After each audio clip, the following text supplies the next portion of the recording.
नमस्कार, मी सारिका आणि छोटीशी आशा या माझ्या चॅनलवर सगळ्यांचे सहर्ष स्वागत आहे. कशा आहात? आशा करते स्वस्त असाल, मस्त असाल, आनंदी असाल आणि हसत असाल. तर चला, कायम निगेटिव्ह विचारांमधनं बाहेर येण्यासाठी एक स्माईल फार महत्त्वाची असते. त्यावेळी आपल्या निगेटिव्ह विचारांचं चक्र तुटतं आणि आपण आपल्या जगात परत येतो आणि विचार कमी करतो आणि आपली पॉझिटिव्ह एनर्जी मिळवायला आपल्याला मदत होते. म्हणून एक स्माईल स्वतःसाठी कायम चेहऱ्यावर ठेवा.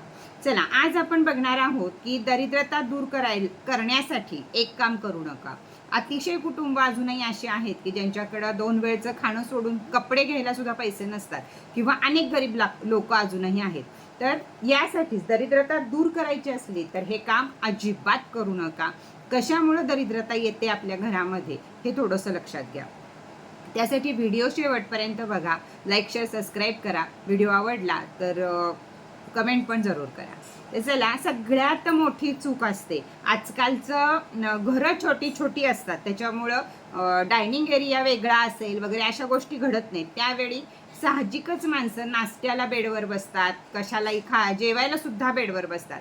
तर आपण कोणतीही वस्तू बेडवर बसून खाल्ली तर तिथं आपले ग्रह नाराज होतात आणि आपल्या मागं दरिद्रता लागते. तुम्ही पैसा कितीही कमवला तर तुमची हेल्थ खराब होईल आणि तुमचा आरोग्यावरही पैसा जाईल. तुम्ही पैसा कितीही कमवला तरी सुद्धा तो कुठं ना कुठं तुमचा निघून जाईल. म्हणजे दारिद्र्याचं पहिलं पाऊल जर तुम्हाला टाकायचं असेल तर बेडवर जेवायला सुरुवात करा. बेडवर जेवू नका, कशावरही जेवू नका. खुर्चीवर जेवा, नाही तर जमिनीवर बसून जेवा, पण बेडवर अजिबात जेवू नका.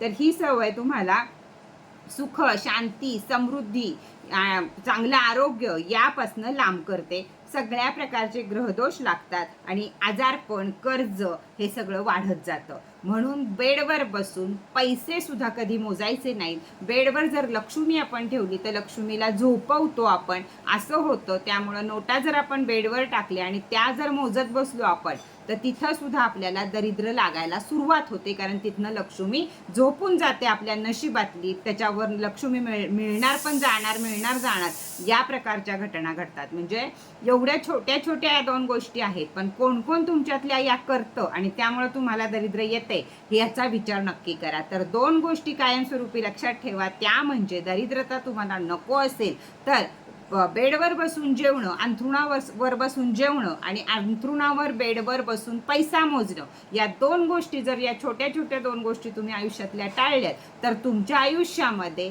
नक्कीच चांगला काळ यायला मदत होते. कधी कधी गोष्टी खूप छोट्याशा असतात पण त्याचा मोठा प्रॉब्लेम होतो किंवा मोठी दुःख आपल्याला भोगावी लागतात. त्यामुळे अशा छोट्या छोट्या गोष्टींकडे सुद्धा लक्ष देत जा. तर चला, हा होता आजचा व्हिडिओ. परत भेटूया नवीन माहिती बरोबर, नवीन व्हिडिओ बरोबर. तोवर टाटा, बाय बाय. तुम्हाला जर काही हवं असेल तर लवकरच आपले लाईव्ह सुद्धा चालू होणार आहेत. आत्ता जर काही हवं असेल तर वरती दिलेल्या नंबरवर माझ्याशी संपर्क करा. बघायला मला उशीर होत आहे किंवा अजूनही होणार आहे हे मी तुम्हाला सांगते. तर तुम्ही करत चला. मी ज्या दिवशी कामाला बसेल त्या दिवशी फटाफट सगळ्यांची ऑर्डरी काढतच असते. 3-4 दिवसांना ऑर्डरी इथनं निघतच आहेत. तर चला, आजचा व्हिडिओ इथेच बास करूया. Tata, bye bye.